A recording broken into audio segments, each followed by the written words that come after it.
How I brought my e-commerce business idea to life with AI.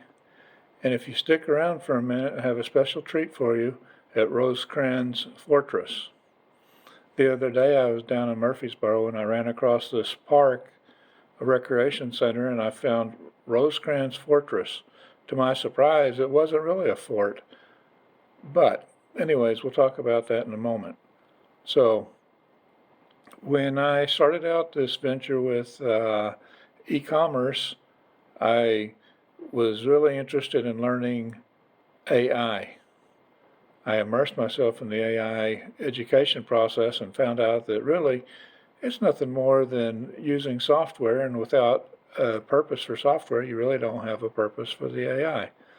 So I revived my old URL, greencoconutshop.com, and that's where I came up with the idea to start making videos, because the idea for e-commerce today is different than it was back when I was selling on eBay. You would post an item, send customers to your site, and try and make sales. Well, now today you have to have following.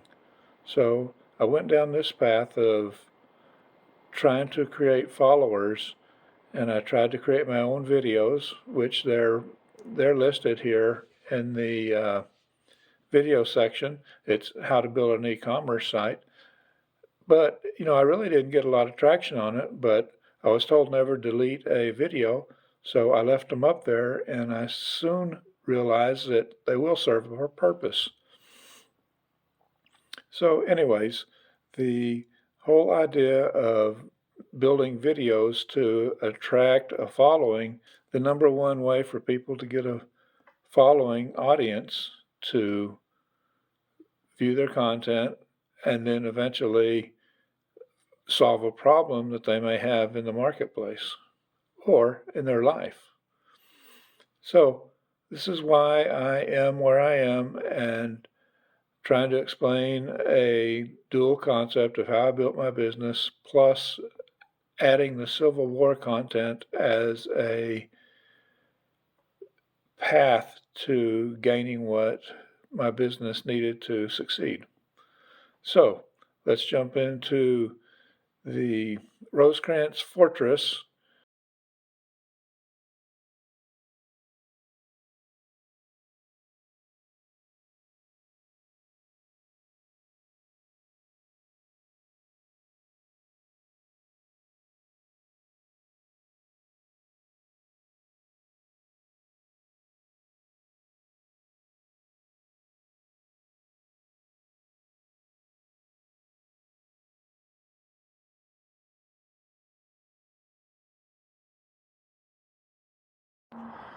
Okay, everybody, I'm out here at Fort Rosecrans in Murfreesboro, and there's a greenway walk around here.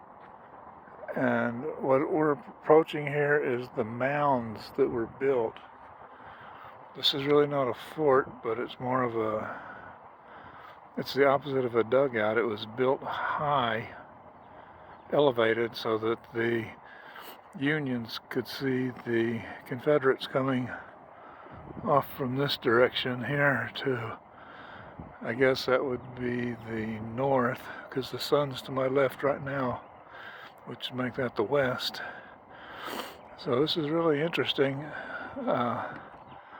The cannons were up on top of the hill, and this is all kind of low. Of course, it was all a battlefield in its day, and it was, as I've been told by some locals that I was talking to here, that this was all pasture, and so that it had a clear view of any Confederate soldiers coming up to enter the area. Now I'm very close to Stones River.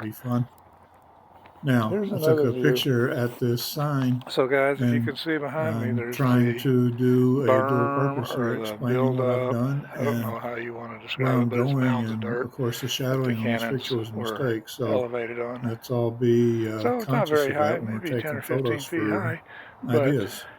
But anyway, it's very interesting that they had that idea to build that like this.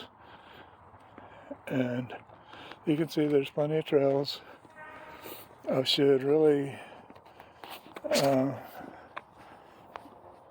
out here.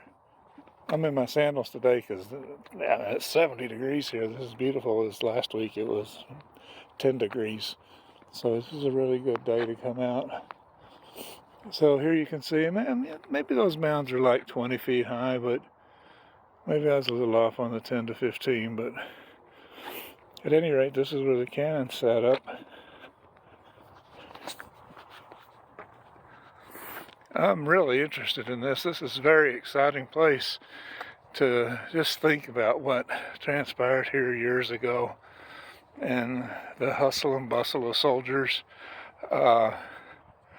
Down over my right shoulder back here, there's some water. I guess this is what they used to utilize, for survivability and what have you.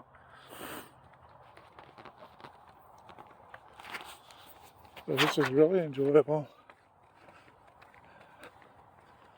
Here I'm going to cross up over a bridge. It'll give a little bit better angle, supposedly.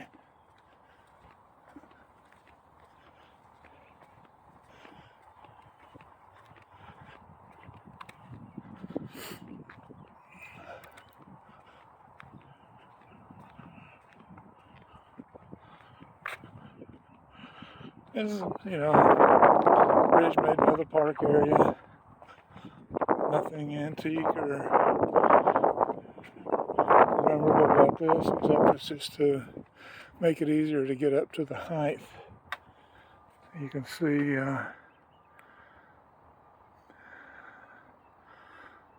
I guess I really need to understand why there's a dip in the middle of it, but at any rate, it's quite an expansive area. I would say the size of, well, this here is about the size of a baseball infield, but there's some more that are back off over this direction, and then some more back off over this direction. I would say it encompasses maybe 2 football fields.